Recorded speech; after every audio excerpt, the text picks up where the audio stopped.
farmers, magandang tanghali na, kainitan. Alas 2 na, bali may project na tayo sa Bulacan. Ito nakasakay na yung mga tubulan natin mga farmers. Bali yung laki ng gagawin kong bahay. Hindi na siya bahay kubo kasi malaki na siya. Modern bahay kubo na siya. Bali ang laki ng kubo. 10 feet lang ang lapad niya pero 42 feet ang haba niya. Yan, ano? Kalma. Yan.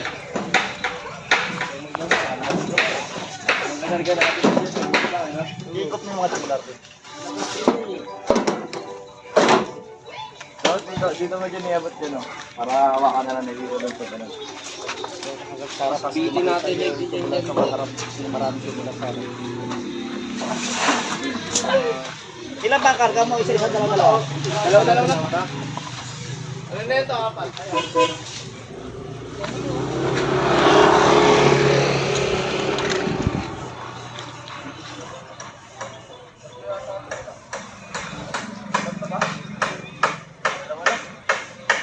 Sa gilid. Diyan. Sabi dyan. Yan.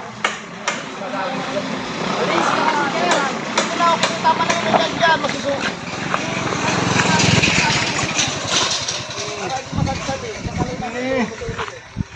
Okay na yung mahaba. Sugatan niya ng hero. Sayang lang. Kung ako na nakasugat dyan, okay na yung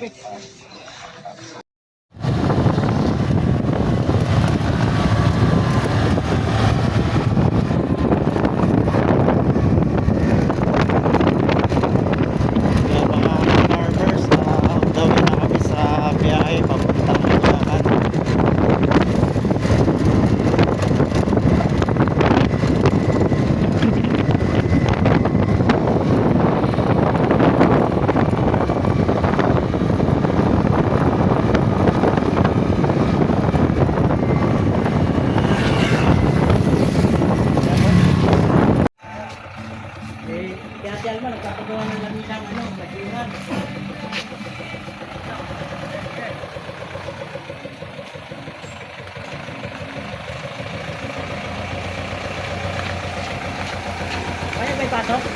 I-atras natin. Ay, pasok pa ganun. I-atras na natin. Ito muna, hindi naman dyan. Tingin ko muna kuya. Kuya, gilid mo kaya muna. Ha? Gilid mo kaya dito kasi may ginagawa pa sa sir. Ako na dito na. Ha? Mga ka-farmers, nandito ako sa aming project dito sa may Evergold doon dito sa may Pating Bulacan, pero isang hakbang na lang Caloocan na rin siya. Ito yung mga materialis namin, dala namin kahapon. Mga farmers, tingnan nyo yung aming gawa. Kung gaano ka quality. Bali 12mm ginamit namin dyan. Halos 3 hanggang 4 na patong yung bakal namin bago namin buhusan. Tapos ang ginamit namin na tubular, bali 4x4 na 1.5. Yan mga ka-farmers. First day ho namin dito ngayon. Yan. Bukasan na yan. Buhay naman sa mga ka-farmers. Yan, bali mga ka-farmers, abangan nyo lang itong aming ginagawa. Bali, ang laki nito 10 feet by 42 feet. Second floor ho siya mga ka-farmers. Yan mga ka-farmers. Last buhos na to. Last buhos na kami mga ka-farmers. Yan, nakatayo na yung mga poste na yan. Yan. Yan, bali magpa 5 na. Ito, patapos na rin kami. Naitayo na namin itong 4 na poste na to. Yan.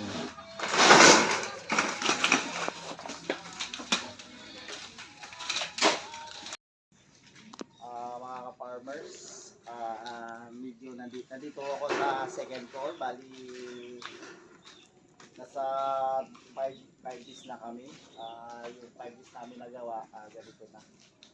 Medyo mabilis lang yung aking tirador kasi Pacquiao kaya talagang ang trabaho ay mabilis. Talagang sulit. Yung mga pang 2 weeks, nadadali ng 5 days lang. Pagputang na boss, yung lahat.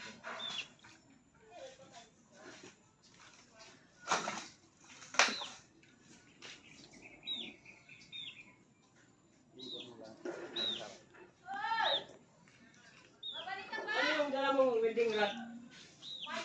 Yun din yun. Parehas lang? Ewan ko, kay boss ako bumili eh. Kung hindi ka, di-uwi ko muna. Meron ako doon yung ganon. Hindi. Maganda yung ano eh. Yung sa akin. Kaya ko ang ganap kumuha sa Mga ka-farmers, magandang hapon na. Nandito ako sa project. Bali, ito ho mga ka-farmers, halos 6 days lang namin to ginawa. Kasi ngayon ay Sabado. Nung Monday, nag-layout kami. Sa loob ng 1 week, ito na ho yung amin nagawa. Bali, ang laki nito ay 10 by 41. Yan siya ka-farmers. Bali, yan na yung kanyang yan lang i-update ko nyo muna sa inyo. Yan, tapos nagdagdag ako ng nagdala ko ng mga tubular. Bali, ito ho yung aking ilalagay doon sa yun yung ilalagay ko doon sa kabilang side, yung sa firewall. Yung metal cladding. Yan ho yung ating metal cladding ho. Yan isay ng metal cladding ho natin. Ito ay yan. Yan. Tapos nandito na rin yung ating mga flashing gutter. Nandiyan na rin. Mga ka-farmers, magandang hapon. Dito lang muna yung aking update sa aking ginagawang bahay kubo. Magandang hapon. Salamat sa panonood. Paki-like, share, and subscribe naman. Magandang hapon.